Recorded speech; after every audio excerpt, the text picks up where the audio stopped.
"Give back the millionaire's baby now," shouted the maid, her heart racing.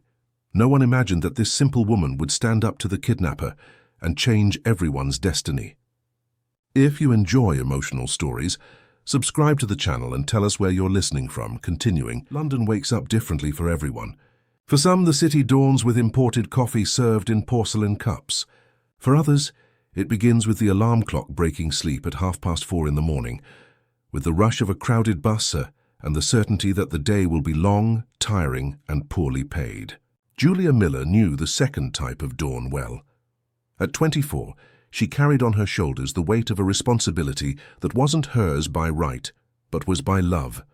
Ever since her mother had left, taken by a silent and cruel cancer, Julia had solely taken on the care of her two younger siblings, Luke, 16, with that restless adolescent way of not yet knowing if he would become a good man or get lost in the dangerous corners of Brixton, and Amy, just 12, with big, dreamy eyes that saw a world better than the one they lived in.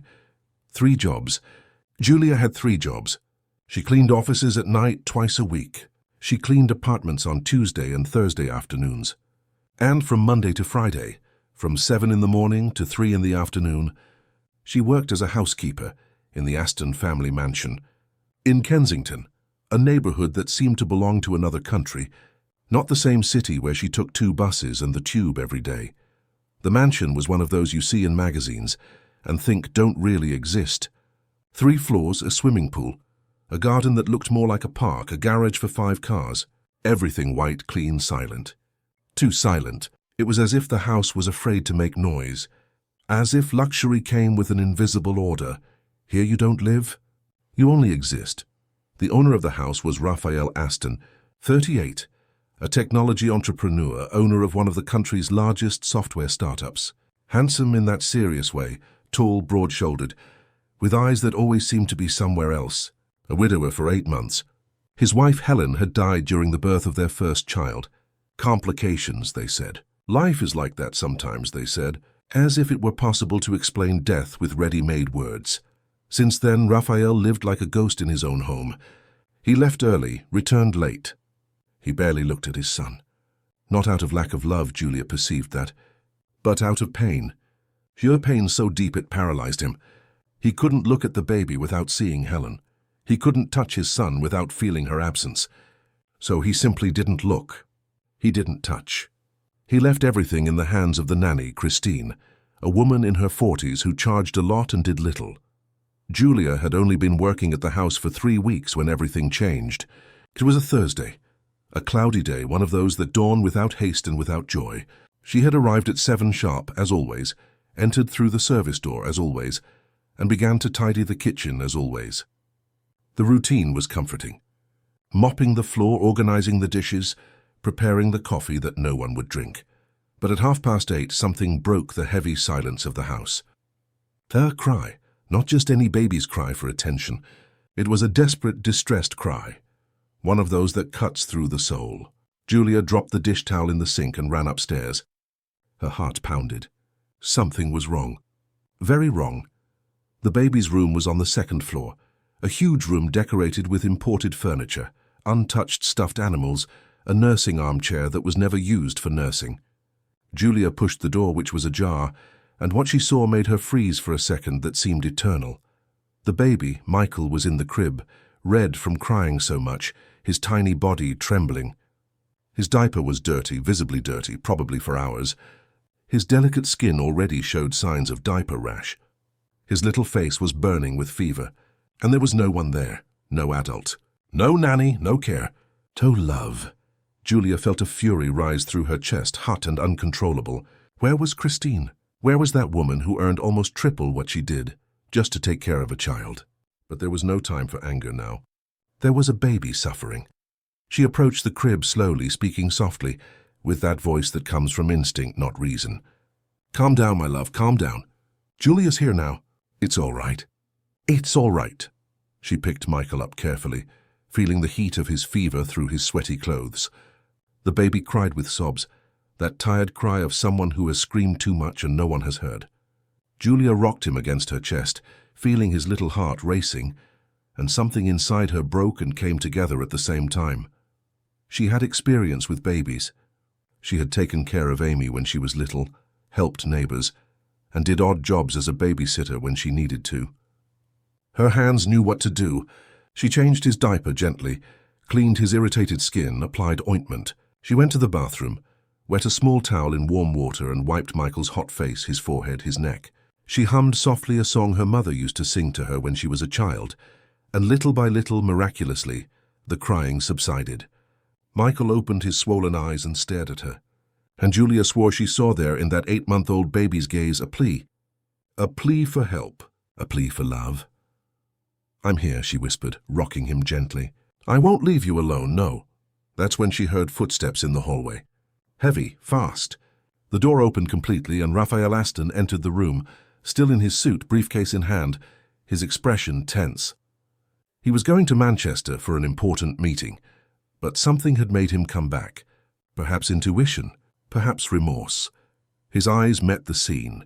Julia sitting in the armchair, his son in her arms, the baby finally calm, clinging to the chest of a woman who was not his mother, but who at that moment was everything he had. Raphael stood still at the door. He said nothing. He just looked. And for the first time in 8 months he truly looked at his son.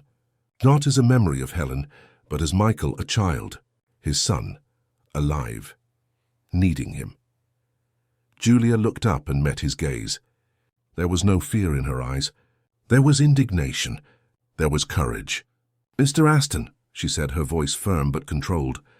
The baby was here alone, crying desperately, with a fever, dirty diaper for hours, judging by the state of his skin. No one was taking care of him. No one. Raphael closed his eyes for a second as if he had been punched. When he opened them again, there was something different there. Shame, perhaps, or anger at himself. "Where is Christine?" "I don't know. But she wasn't here when the baby needed her." He took 2 steps into the room, let his briefcase fall to the floor, ran a hand over his face. I didn't know." "You didn't know because you don't look," Julia said. And the words came out before she could think whether it was appropriate or not for a housekeeper to speak to her employer like that. But she didn't care anymore. She had a baby in her arms who had almost been forgotten to death. "He is your son. He needs you." The silence that followed was heavy, laden. Raphael stood there looking at his son in Julia's arms, and something inside him stirred. An old stored pain that he had tried to bury with work and absence. But pain doesn't die. It only grows. "Let me hold him," he said, his voice hoarse, almost a plea. Julia stood up slowly and placed Michael in his father's arms. The baby was startled for a second, but didn't cry. He just looked at that unfamiliar face that carried the same eyes he saw in the bathroom mirror. Raphael held him carefully, as if holding something very fragile, very precious, and for the first time since Helen had left, he let a tear fall. "I'm sorry," he whispered to his son. "I'm sorry, Michael. I'm here now." Julia felt her own eyes sting, but she turned and left the room to give them privacy in that moment. She went downstairs and straight to look for Christine. She found the nanny in the service area on her phone, an earbud in her ear, laughing at some video. "Christine," Julia called, her voice hard. The woman took out an earbud, annoyed. "What is it?" The baby was alone in the room, crying with a fever, dirty diaper. "Where were you?" Christine rolled her eyes. "Relax, okay? Babies cry. It's normal. I was resting a bit. Taking care of a child is tiring, you wouldn't know." "Yes, I do. And I also know you're not doing your job." "Who do you think you are to tell me what I do or don't do? You're just the cleaner." Julia took a step forward, her blood boiling. "I'm the cleaner who saved that baby today. And you're the nanny who was going to let him die of neglect." Christine was about to respond, but Raphael's voice cut through the air. "Julia is right." Both women turned. Raphael was at the service area door. Michael, still in his arms, now sleeping peacefully. His gaze was fixed on Christine, and there was no mercy there. "You're fired. Get your things and leave my house now." Christine opened her mouth, closed it, tried to argue. "Mr. Aston, I just—" "Now," he repeated, and his voice left no room for negotiation.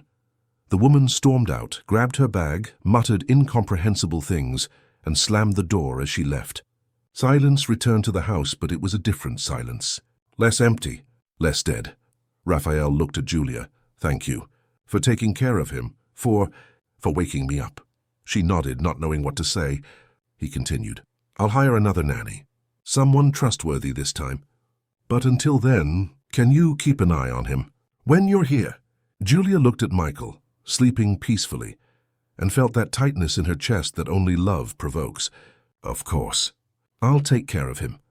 And so on that cloudy Thursday morning, Julia Miller's life changed forever. She didn't know it yet, but she had just become indispensable, not just for that baby, but for that man lost in his own pain. The following days, Raphael tried to hire a new nanny. He interviewed 7 women. 3 refused when they learned it was to care for the son of a grieving widower. 2 left on the first day saying the house was too heavy. 1 lasted 3 days and left without explanation. The last one left saying that a baby who cries a lot has bad energy. And Michael cried. He cried a lot because babies feel. They feel when they are not loved. They feel when they are just obligations. And that baby had spent the first 8 months of his life as a burden everyone avoided carrying. But with Julia, it was different. When she arrived in the morning, Michael stopped crying. When she picked him up, he calmed down. When she sang, he smiled. It was as if the two had recognized each other. 2 souls who knew the pain of abandonment. 2 souls who knew what it was like to need love and not receive it. Julia started arriving earlier. She stayed later. She forgot about her other jobs, made excuses, changed schedules. Luke and Amy complained that she was always tired, always absent, but she couldn't leave Michael. She couldn't abandon him. And Raphael began to notice.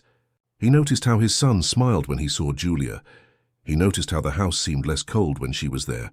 He noticed how she talked to Michael, told stories, made funny voices, bathed him with affection as if it wasn't work, but love. One night, it was past 8, when Julia realized she had lost track of time. Michael was sleeping in his crib, finally peaceful after a busy day. She was about to go downstairs when she found Raphael in the living room, sitting on the sofa, a glass of whiskey in his hand, staring into space. "I'm sorry, Mr. Aston, I lost track of time." He looked up. "You don't need to apologize. I'm grateful you stayed." She nodded, picked up her bag. But before she left, he spoke again. "Julia, can I ask you a question?" "You can. Why do you take care of Michael like this? With so much affection?" Julia thought for a moment. She could give a ready, polite, professional answer. But something in that moment called for truth. "Because I know what it's like to grow up without a mother. I know what it's like to feel that no one wants you. And no child deserves to feel that." Raphael stared at her, and for the first time since she had started working there, he truly saw her. Not as an employee, but as Julia, a strong woman, a woman who carried the world on her shoulders and still found space to carry his son. "How much do you earn at your other jobs?" he asked. She told him the amount. He quickly calculated, "What if I paid you double that? For you to only take care of Michael, to be the official nanny, to quit your other jobs." Julia was breathless for a second. That would change everything. It would mean more time with Luke and Amy. It would mean not taking 3 public transports at 10 at night. It would mean security. But it also meant giving herself completely to that house, to that baby, to that feeling that grew in her chest and that she didn't have the courage to name.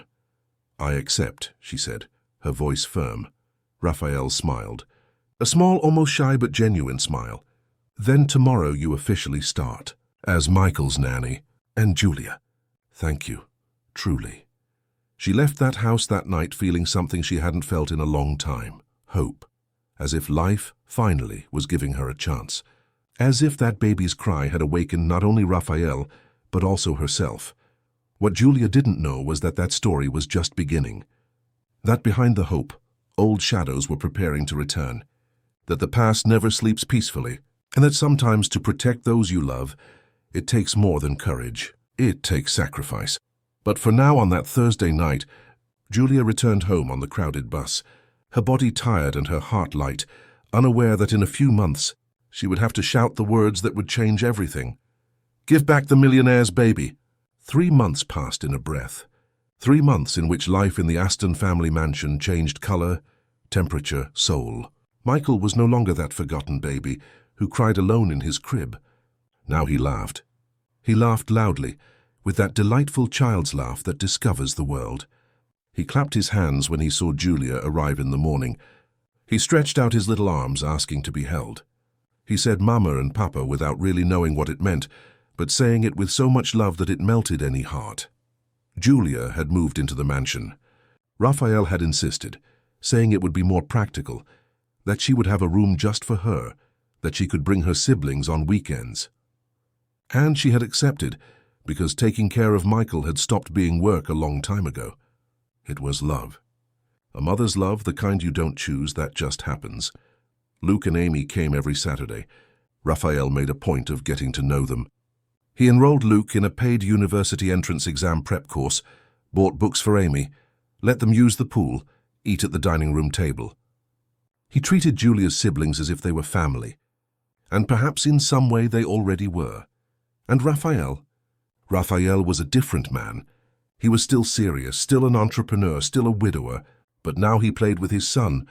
He woke up in the middle of the night when Michael cried.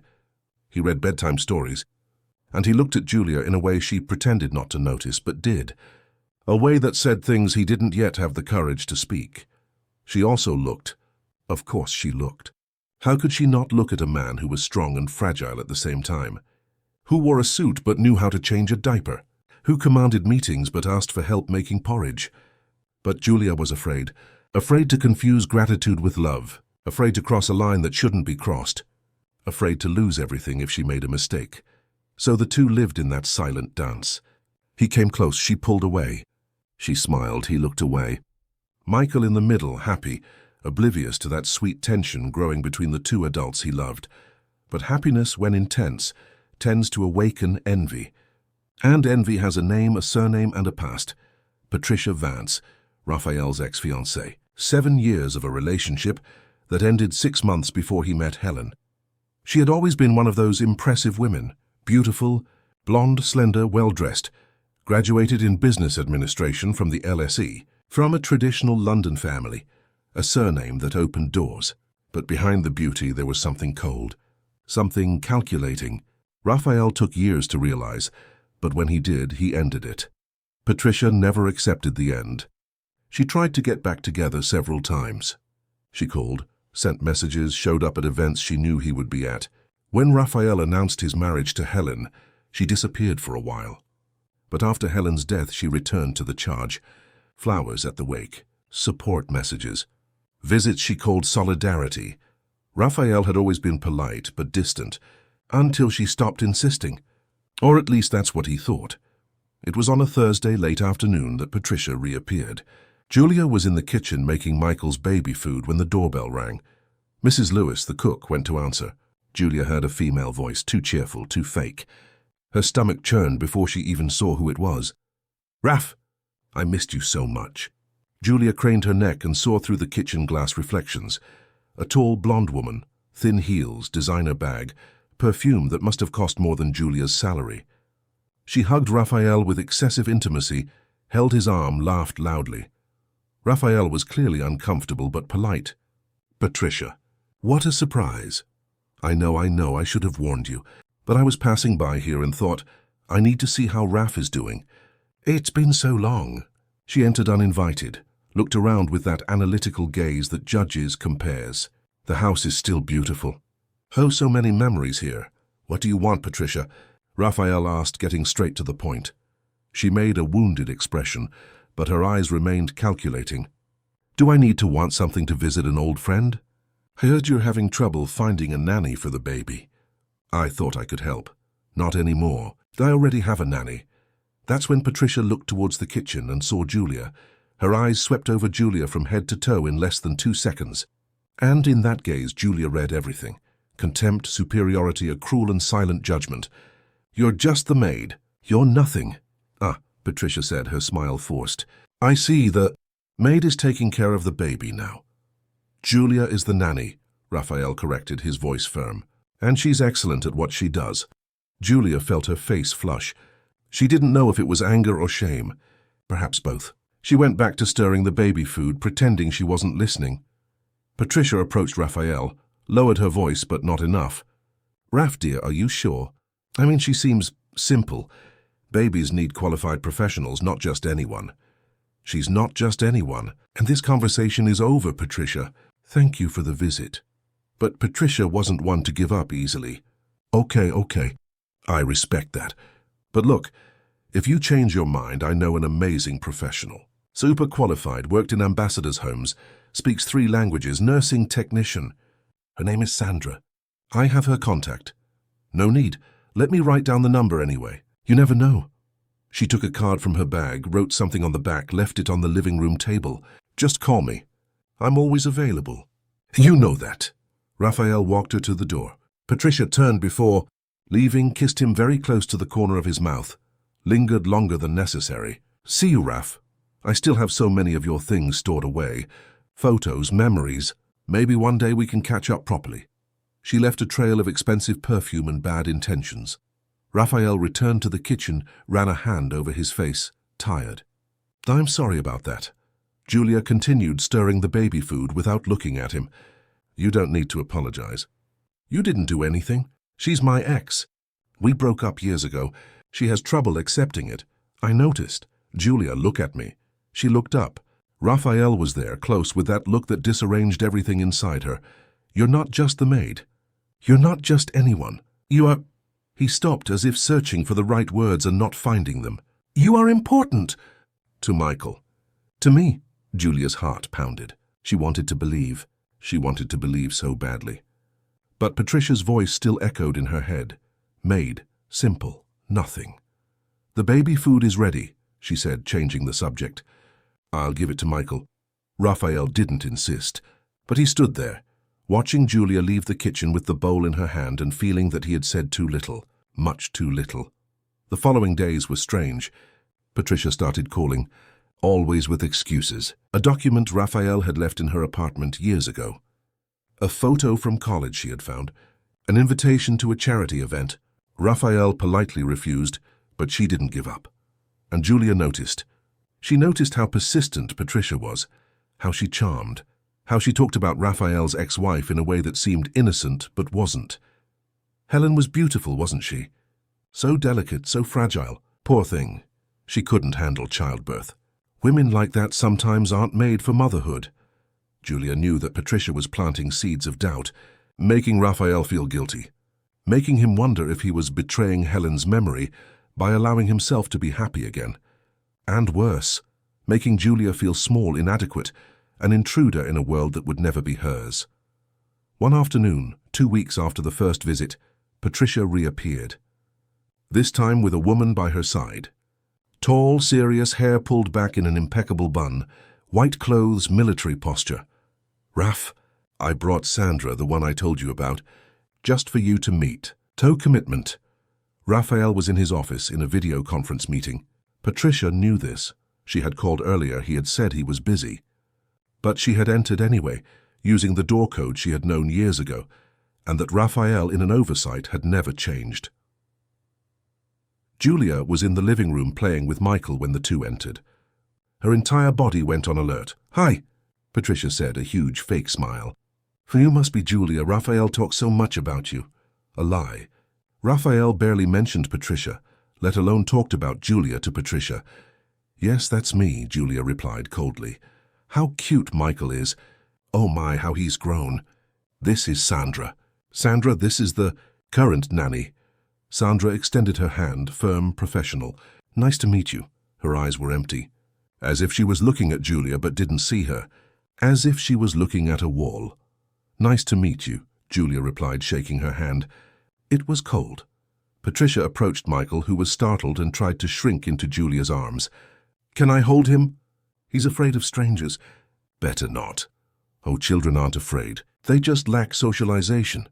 Patricia forcibly took Michael. The baby immediately started crying, stretching out his little arms for Julia. Oh dear, what a crybaby. You've spoiled him too much, haven't you? Julia felt her blood boil. She took Michael from Patricia's hands before she could protest. He's not spoiled. He's loved. It's different. Patricia laughed, but it was a sharp laugh. Of course, of course. I just think a child needs to learn to cope, you know? Can't depend on just one person. That's when Raphael entered the room, a frown on his face. Patricia, I told you I was in a meeting. I know, darling, I'm sorry. But I really wanted you to meet Sandra. Look at her resume. Patricia handed him an envelope. Raphael didn't even open it. Patricia, I already told you I don't need another nanny. Julia is doing an excellent job. Sandra took a step forward, her voice firm, too professional. Mr. Aston, I understand. But with all due respect, I have specific training in child development, specialization in special needs. I speak fluent English for when the child starts learning. And I have international certification. Excellent resume, Raphael said, polite but firm. But I'm not looking for anyone. Patricia placed her hand on his arm, that intimate, possessive touch. Raph, think about it. Do you really want a housekeeper to take care of your only son? Helen's son? She deserved more than that for her baby, didn't she? The blow was accurate. Raphael froze. The mention of Helen always disarmed him. And Patricia knew it. Julia felt tears sting, but she wouldn't give that woman the satisfaction of crying in front of her. She stood up, Michael in her arms. Excuse me. I'm going to put the baby to sleep. She went upstairs, feeling Patricia's gaze on her back, a look of victory, as if she had already won. In Michael's room, Julia rocked him in silence, tears finally falling. She was just the housekeeper. She had no diploma. She didn't speak English. She had no international certification. She only had love. But love wasn't on a resume. Love was worth nothing to people like Patricia. Downstairs, Raphael tried to get rid of the two women. Thank you for the recommendation, but I'm not changing nannies. Julia stays. Patricia sighed dramatically. All right, I just want to see you well, Raph, you know that. But if you change your mind... She looked at Sandra, who handed him a card. Sandra is available any time for any emergency. They finally left.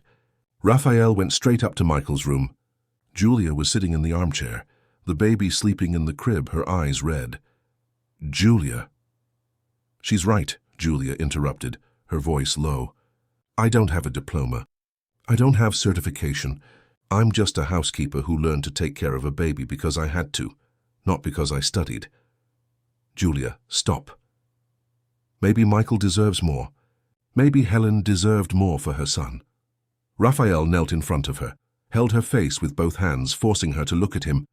Listen to what I'm going to tell you. Michael doesn't need a diploma. He needs love. And you give him that every day. You wake up when he cries. You sing when he can't sleep. You play, you clean, you care. You love my son. And I don't want anyone but you taking care of him. Julia's eyes filled with tears again, but this time they were different. Why won't Patricia give up? Raphael sighed, sat on the floor, leaned his head against the wall. Because she doesn't know how to lose. She never did. She always wanted to control me, decide my life. That's why I broke up with her. But after Helen died, she thought she had a second chance, that I would go back to her out of fragility. But I don't want to go back, Julia. I don't want her. He looked at Julia, and there was something in his gaze that made her heart leap. I want... But he didn't finish, because he was afraid. Afraid to spoil it. Afraid to lose. Afraid she would say no. Julia understood the silence, and didn't push. She just placed her hand over his, a light touch, but one that said everything words couldn't. They stayed like that for a few minutes, in silence, with Michael sleeping peacefully in his crib, as if they were a family. A strange, improbable, but real family. What neither of them knew was that outside, in the car park 2 blocks from the mansion, Patricia and Sandra were talking. And it wasn't an innocent conversation. He's in love with the little maid, Patricia said, her voice full of hatred. I saw it in his eyes. This cannot happen. Sandra looked straight ahead, expressionless. What do you want me to do? I need her out of that house permanently, and I need Raphael to realize she's not trustworthy, that she's dangerous. And how will we do that? Patricia smiled. A cold, cruel, calculated smile. You'll enter that house. Not as a nanny, as a spy. We'll find out everything about this, Julia. Every dirty secret, every weakness, and we'll use it against her. We'll make Raphael beg me to come back. And the baby? Patricia shrugged, as if talking about an object, not a child. The baby is just a tool. We use it, discard it, take it back. The important thing is to get the little maid out of the way. Sandra nodded, emotionless. How much will you pay? Whatever it takes. And so while inside Raphael and Julia tried to understand what they felt for each other, outside a dark plan began to form. A plan that involved lies, manipulation, and something much worse. Something that would put Michael in real danger. Something that would test how far Julia was willing to go to protect those she loved. The shadows of the past had returned, and they brought with them a darkness that threatened to swallow all the light Julia had brought into that house. Some days start normally and end up changing your life forever. Days you wake up thinking it will be just another one, like so many others, but which become a landmark, a scar, a story told later with a trembling voice and a heavy heart. For Julia, that day was a Tuesday in November, with a grey sky and a muggy heat that announced a storm. 4 weeks had passed since Patricia and Sandra's visit. 4 weeks of suspicious silence, of strange absence. Patricia had disappeared, stopped calling, stopped showing up. Raphael had commented with relief that perhaps she had finally given up, found another target for her obsession, but Julia didn't feel at ease. There was something in the air, a bad feeling she couldn't name but that kept her alert, tense, always looking over her shoulder. That morning, Raphael woke up earlier than usual. He had an important meeting in Manchester with international investors. He would be out all day, perhaps even overnight if negotiations extended. He entered Michael's room while it was still dark, 5:30 in the morning, and Julia woke up with the sound of the door. "Sorry," he whispered. "Didn't mean to wake you." "It's okay. Are you traveling?" "Yes, I won't be back until tomorrow." He approached the crib, lightly ran his hand through his son's hair, who was sleeping peacefully, oblivious to everything. "Take good care of him." "I always do," Julia said, and there was a tenderness in her tone that made Raphael want to stay. "Cancel the meeting, spend the whole day there." He turned to leave, but stopped at the door. "Julia, if anything happens, anything at all, you call me. They'll drop everything and come back. Nothing will happen. Go easy." But she was wrong. Very wrong. The day started normally. Julia gave Michael breakfast, played with him in the living room, put on music, read books. Mrs. Lewis made lunch, commented that she was leaving early because her grandson had a doctor's appointment. Mr. Martin, the security guard, was off duty. The house was strangely empty. Just Julia, Michael, and Mrs. Lewis.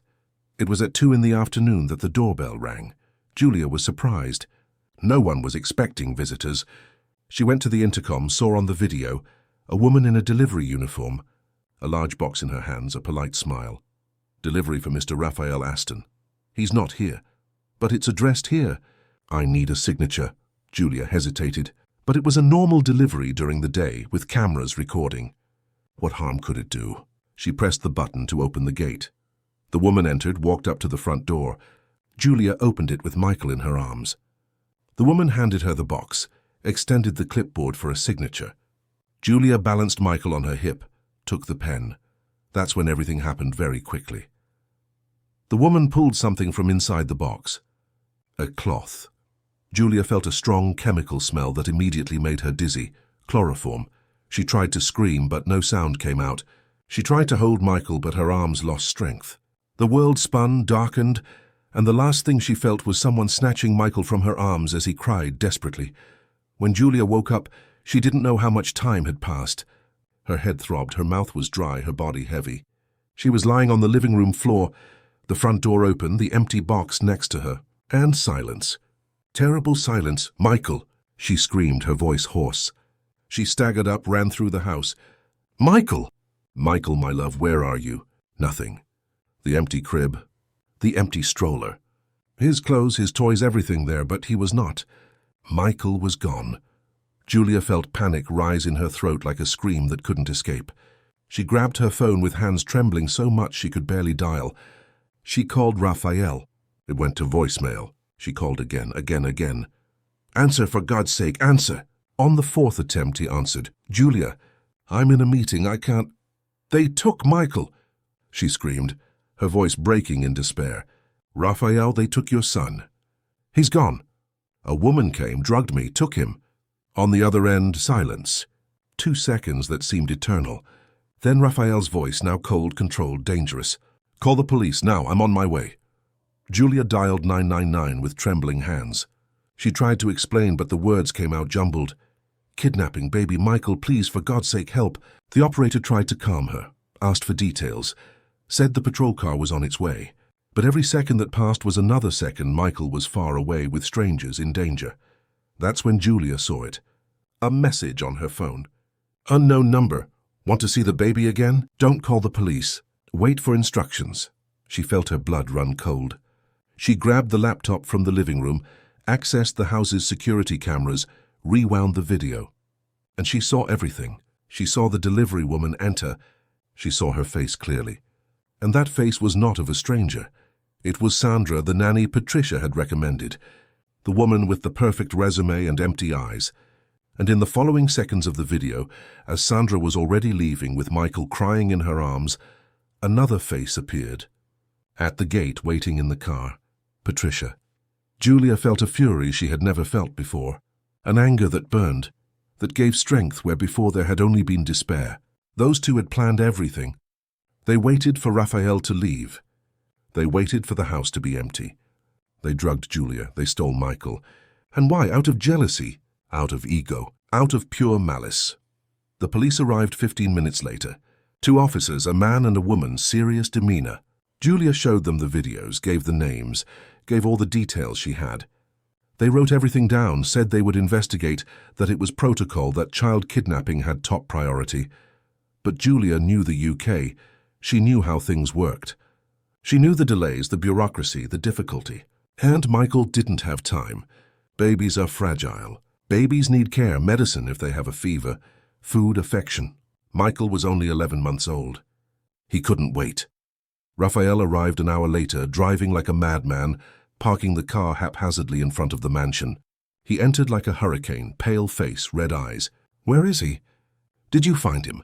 Not yet, Julia said and collapsed. She cried for the first time since she woke up, a deep, painful cry. Forgive me, Raphael. I should have been suspicious. I should have protected him. Raphael pulled her into a tight hug and he was crying too. It's not your fault. It's mine. I should have reported Patricia earlier. I should have gotten a restraining order. I should have protected both of you. They stayed like that, embracing, devastated, while the police asked questions, looked for clues, called stations, issued alerts. It was Julia's phone that rang again, message unknown number. Abandoned warehouse in the East End, Railway Road 847, come alone. If you bring the police, you'll never see the baby again. Julia showed it to Raphael. He showed it to the police. They said it was dangerous, that she couldn't go, that they would go with a team, carefully, strategically. But strategy takes time, and Julia didn't have time. While the police discussed the best protocol, Julia slipped out the back door. She took the old hatchback she used on weekends, a 2010 model Raphael had given her, so she could take her siblings out. She put the address into the GPS. East End. 40 minutes away.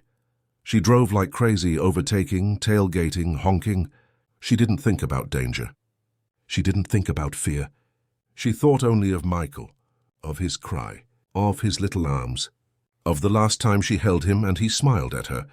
The warehouse was exactly what the name said, abandoned. A decaying industrial area, closed factories, weeds growing in cracked asphalt. The street was deserted, silent, frightening. Julia parked her car about 50 meters away, hidden behind a rusty container. She got out slowly, her heart pounding, her hands sweating. The warehouse door was ajar. She went in. Inside, light came from broken skylights, creating strange shadows. The smell of mold, of abandonment. And in the back, sitting on a chair, holding Michael, who was crying softly, was Sandra. Beside her, leaning against the wall, arms crossed, a victorious smile, was Patricia. Well, well, Patricia said, her voice mocking. The courageous little maid. Came to save the baby. What a heroine. Julia took a step forward, her eyes fixed on Michael. Give him to me, please. Please?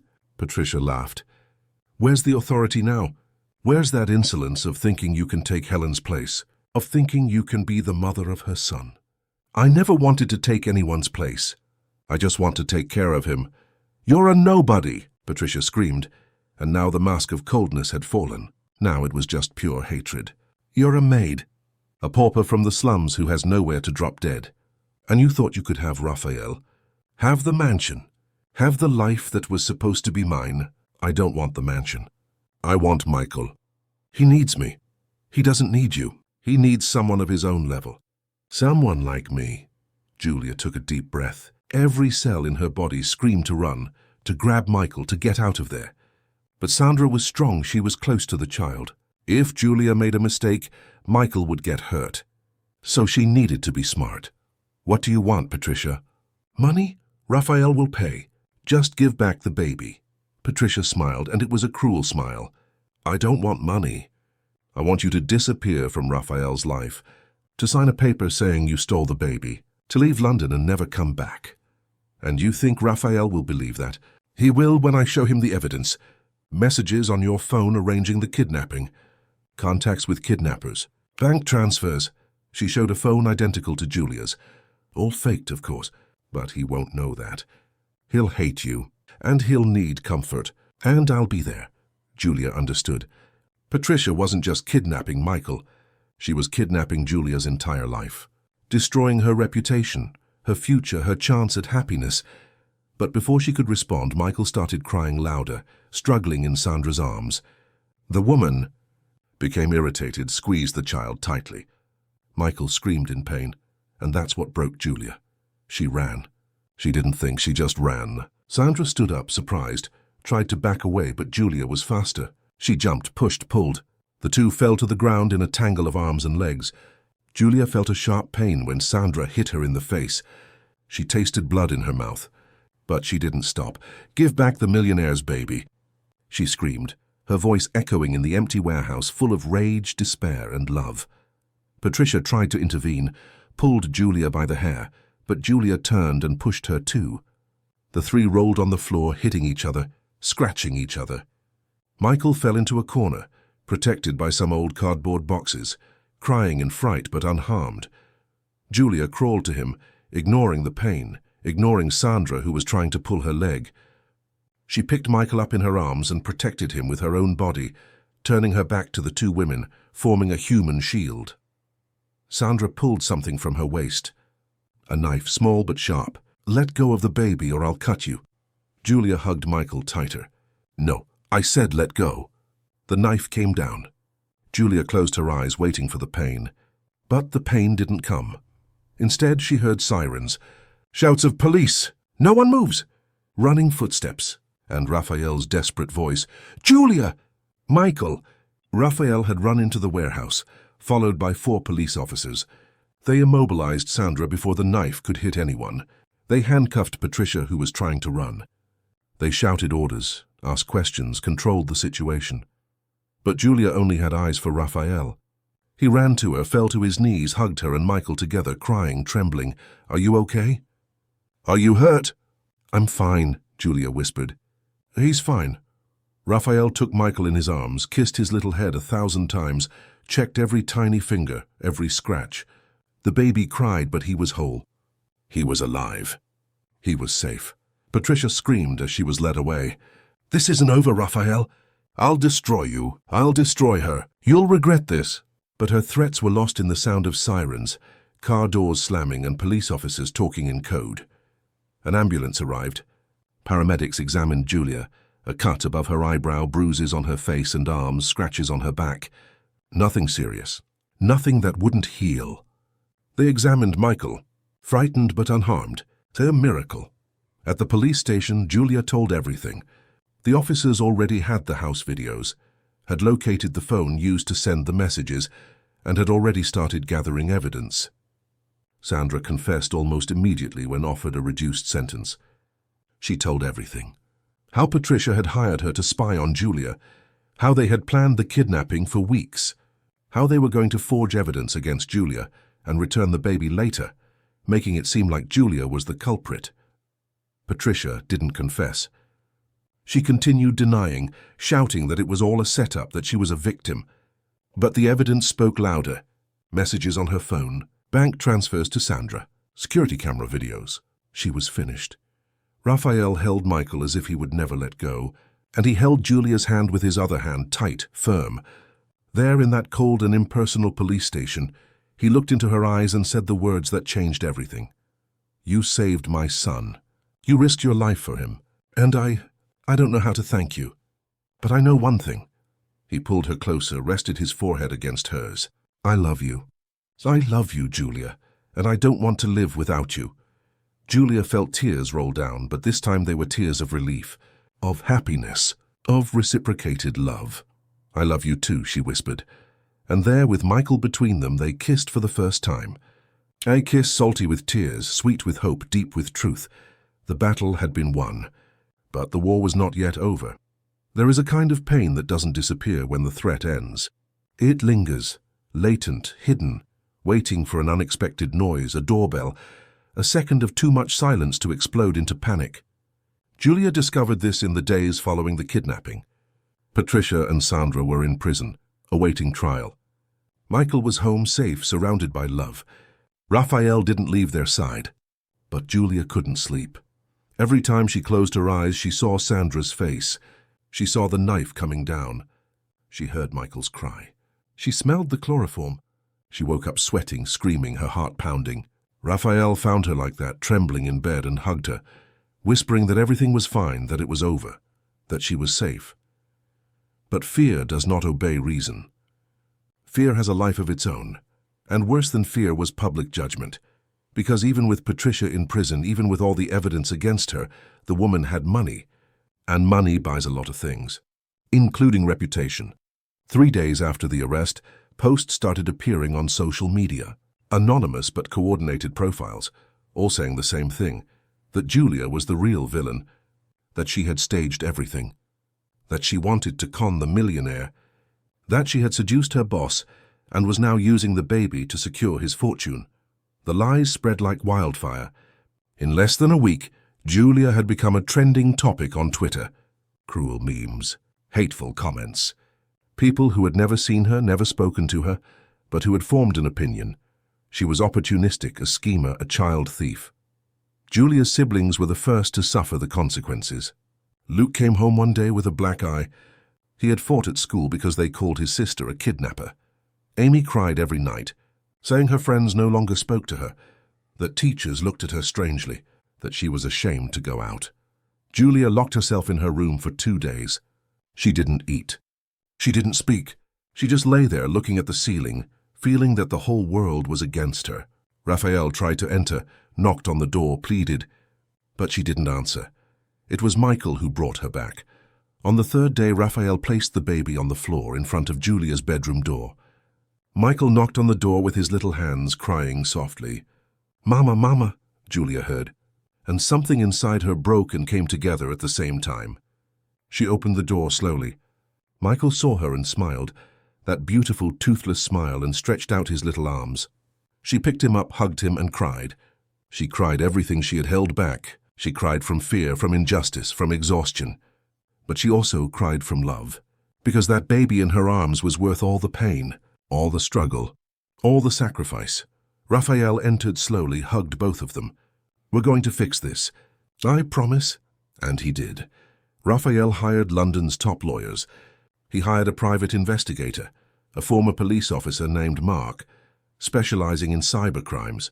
Mark tracked every fake profile, every hateful message, every defamatory campaign, and discovered what everyone already suspected.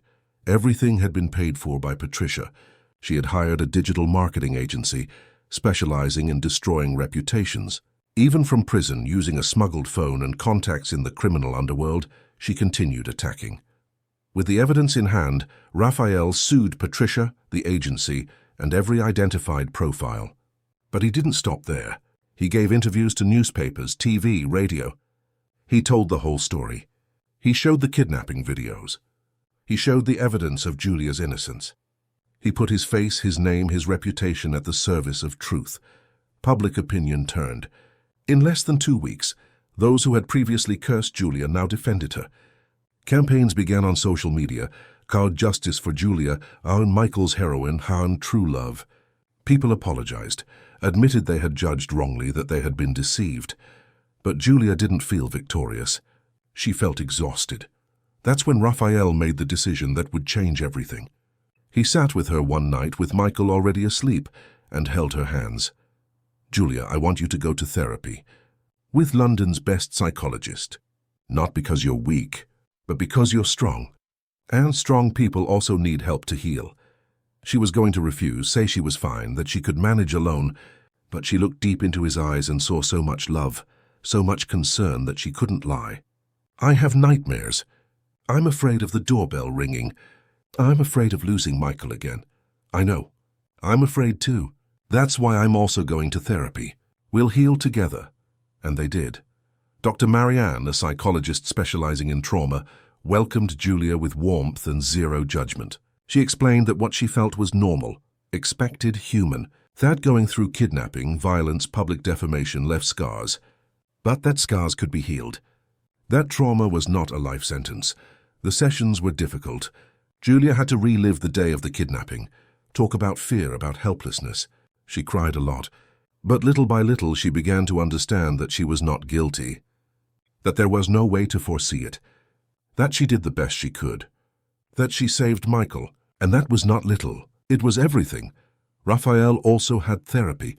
He talked about Helen, about the guilt he carried since her death, about how he felt like an absent father, a failed husband, about the fear of loving again and losing again.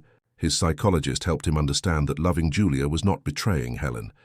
It was honoring her memory by living. And Michael? Michael had follow-up with a pediatrician specializing in child development. The doctor said that babies are resilient, but they need routine, security, love. Raphael and Julia ensured all. 3. The months passed slowly, but they passed. December arrived hot, with the smell of mince pies and the sound of fireworks. Luke passed his university entrance exams, got into a prestigious university for an engineering degree. Amy won a full scholarship to a private school. Raphael sold shares in the company to have more time with his family. Julia no longer needed to work, but started an evening course in education, because she had always dreamed of being a teacher. It was on a Saturday, Christmas Eve, that the trial finally took place. Raphael, Julia, Luke, and Amy went to court. It was packed with journalists, curious onlookers, people who wanted to see the outcome of that story that had become national news. Patricia entered handcuffed, hair disheveled, smeared makeup, without her former haughtiness. Sandra also entered, head bowed, defeated. The prosecutor presented the evidence, videos, messages, testimonies. He proved the kidnapping, extortion, defamation, criminal association. He asked for the maximum sentence. The defense attorney tried to argue, spoke of emotional imbalance, passion, desperation. But it was difficult to defend the indefensible. The judge was clear. He sentenced Patricia to 12 years in a maximum security prison. Sandra, for collaborating with justice, received 6 years. Both were also ordered to pay compensation for moral damages. £2 million for Julia, £1 million for Raphael, $500,000 for Julia's siblings. When the sentence was read, Patricia screamed.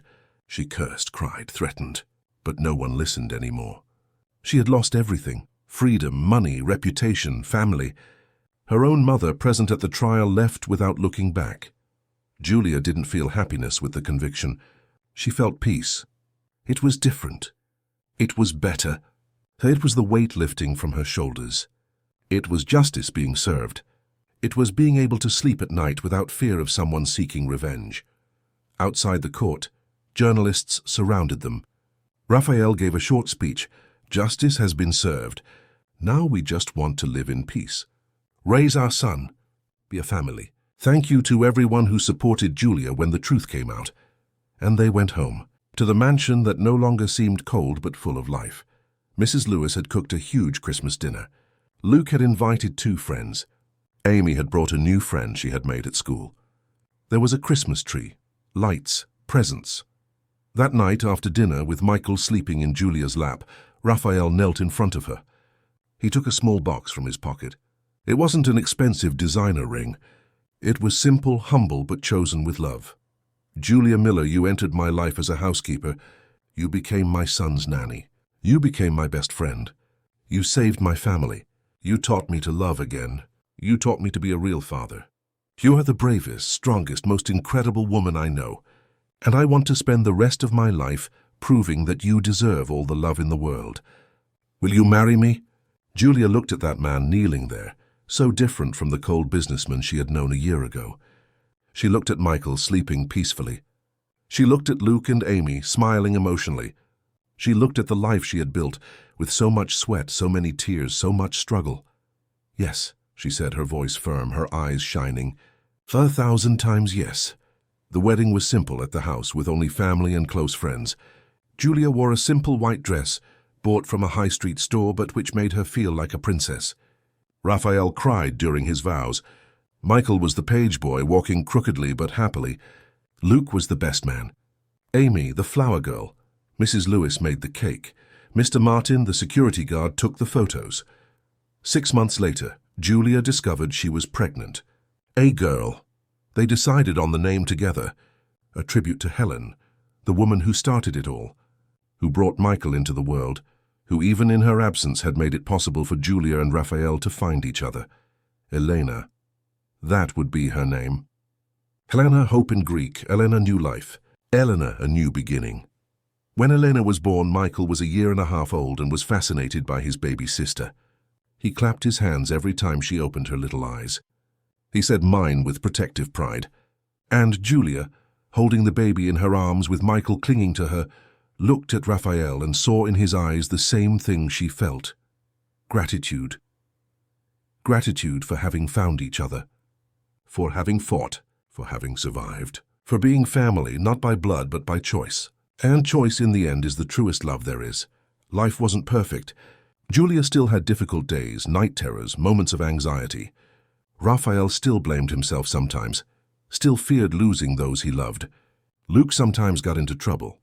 Amy spent hours on her phone. Michael threw tantrums. Eleanor cried in the middle of the night. But it was real. It was true. It was theirs. And on Sunday afternoons, when the whole family gathered in the living room, Michael playing on the rug, Elena in Julia's lap, Raphael making popcorn, Luke studying, Amy reading, Julia closed her eyes and gave thanks. She gave thanks for that cloudy morning, a year ago, when she heard a cry and decided to run upstairs. She gave thanks for every tear shed, because the tears watered the love that now blossomed. She gave thanks for having shouted in that dark warehouse the words that changed everything. Give back the millionaire's baby. She had given back more than a baby. She had given back to a lost man the ability to love. She had given back to a child the right to be happy. She had given back to herself the courage to dream. And in the end, she proved that love has no social class. That family is not blood. That heroism doesn't need a cape. Sometimes it just needs courage. Courage to face. Courage to fight. Courage to love. And Julia had courage in abundance.